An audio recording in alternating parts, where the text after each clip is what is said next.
So now I'll be speaking on what is the assessment procedure we do in a case of low vision, a child who comes with low vision. First is, what are the causes of low vision? I have not given the names of the diseases. I've shown there are some hereditary and congenital eye diseases. Then the patient can suffer from amblyopia due to high refractive error, the correction not being given at the proper time.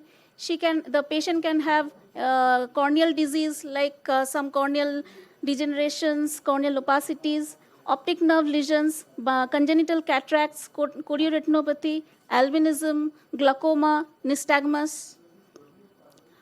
So what are the problems the patients tell us?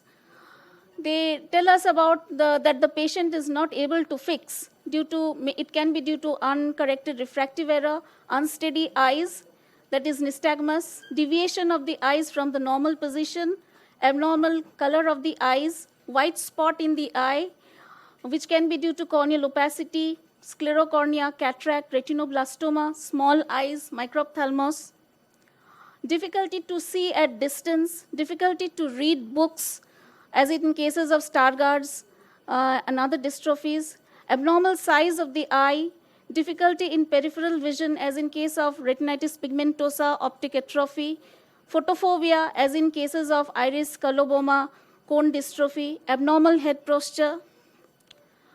So how do we do the workup? The first and foremost thing is you should have a friendly environment. The environment where you are doing the workup should be friendly, and you should have trained staff and special attention to be given to this type of children. And it is a teamwork. It's not the doctor alone who can do the entire thing. So what is important is low vision workup needs a lot of time. For one case, it takes around half an hour to 1 hour to finish the entire workup. So give enough time, and not all testings to be done in one visit. I'll be talking about the different tests that we are going to do on a low vision client, but we need not do all the tests on the first shot. And not all tests might be needed for all patients. So this is an example of the friendly environment. So in history, what we stress is we take an antenatal and postnatal history, whether the child cried after birth, history of convulsion, history of oxygen therapy, to rule out ROP, developmental milestones, family history, any additional disabilities, that is, he is having any hearing problem, mental retardation. And another thing is, often we have to examine these children under anesthesia.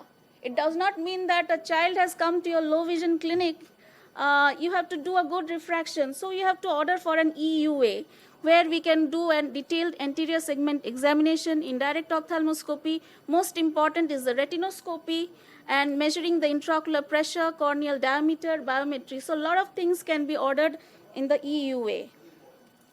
Coming to the examination procedure, first is the observation, the case history, ocular health examination, pupillary reaction, oculomotor movement, visual acuity assessment, both for distance and near. Often we forget about the near visual acuity, but in low vision workup, this near visual acuity is very important. Visual fields, binocular vision assessment, color vision, contrast sensitivity, accommodation, and adaptation to light and dark. So what chart do we go with? It depends upon the age of the child, the literacy, the learning ability. And we have different types, the matching type, the pointing type, and the naming types. So when the child is a neonate, we usually go by the CSM, that is, whether the child, the type of fixation, we try to fix it out. And whether the child is following a silent stimulus, we also see the Bruckner's reflex, pupillary reaction, the fundus retinoscopy, and we can also do some electrophysiological tests like the ERG and the VEP. So these are examples from our clinic. You can see the abnormal reflexes. In the first cases, the red reflex you can see, in the down also unilateral, high myopia. So when the child is around 1 to 3 years of age, we can go by the detection acuity or the resolution acuity and the recognition acuity. We can use the Leah pedals, the hundreds and thousands, the Leah pedals and the Leah puzzles. So this is the example of the Leah pedal, the gritting equity, the lighthouse card, and this is the Leah puzzle. When the child is around 3 to 5 years of age, we can go by the Leah symbols and the Sheridan-Gardner chart, and lastly the Snellen's. One type of chart which is widely used in all low vision clinics is the logmar chart. Why the logmar? Why we are not happy with the Snellen's chart? As you can see, this is a chart where you have the 660 followed by 636, 624. And this first line is having just one alphabet, 2, 3, so there is no uniformity. So when we come to the logmar chart, it is upside down. Here there are 14 lines starting from 1 to 0, and each line is having five letters. So any client, he or she has to pass around more than 3 letters in a line, in a row. So this is more, this type of visual acuity is more scientific. That's why we prefer to record our visual acuity in the logmar form.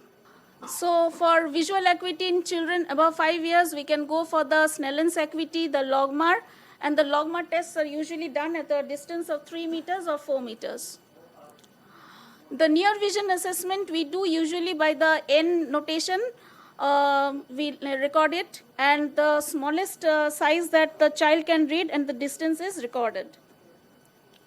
These are the different near vision charts we have in our clinics. Functional vision assessment, that will be dealt in detail by Dr. Sunita. I won't go into the details. This is the refraction. You have to make the child comfortable. You have to sit on the parents' laps, and don't go by the trial frame. Try to put the frame on the child. Try to make the child very comfortable. Do a cycloplegic refraction. It's mandatory, and a post-mydriatic test should be ordered. And in some cases, you have to order for contact lenses. Color vision testing we usually do with the Ishihara, but sometimes when the child fails to pass in the Ishihara, we can go for the D15 test. Why we are doing this? Helps to plan the career of the child. So D15 test or any color vision test is very important in the low vision clients.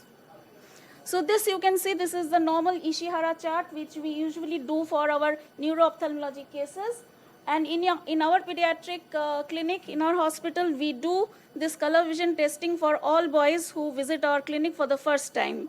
And you will be astonished to hear that monthly we get around 1 or 2 children having color vision defect. So they are then subjected to the D15 test, where we can detect whether the child is having a red or red-green defect. Coming to the visual field assessment, usually it is done by the confrontation method or the perimetry, and the Amsler grid test can be done. The contrast sensitivity test usually not done regularly, but children having optic nerve problems, glaucoma, for such patients, we have to go for the contrast sensitivity test. And these are the various charts. This is the hiding Heidi test going on, and this is the Leah contrast sensitivity chart. Binocular vision is also tested using the Titmus fly or the TNO test or the Lang stereos test, and these helps in making the glasses for decentration when we are using prisms. So example of the stereos test going on. So why we have done this sort of assessment? This is done to calculate the magnification the child needs. And after we have done the calculation, we go for the prescription of the suitable device. So this is very important. The child's vision can be improved by a lot of devices, but what is suitable for the child has to be determined by the doctor. And this is followed by the training of device, counseling and follow-up. So you can see our work does not end just by prescribing the low vision devices. We have to spend time, that low vision team has to spend time in training in the use of devices.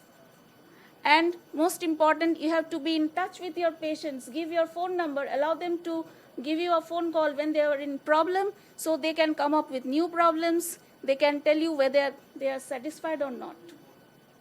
Thank you.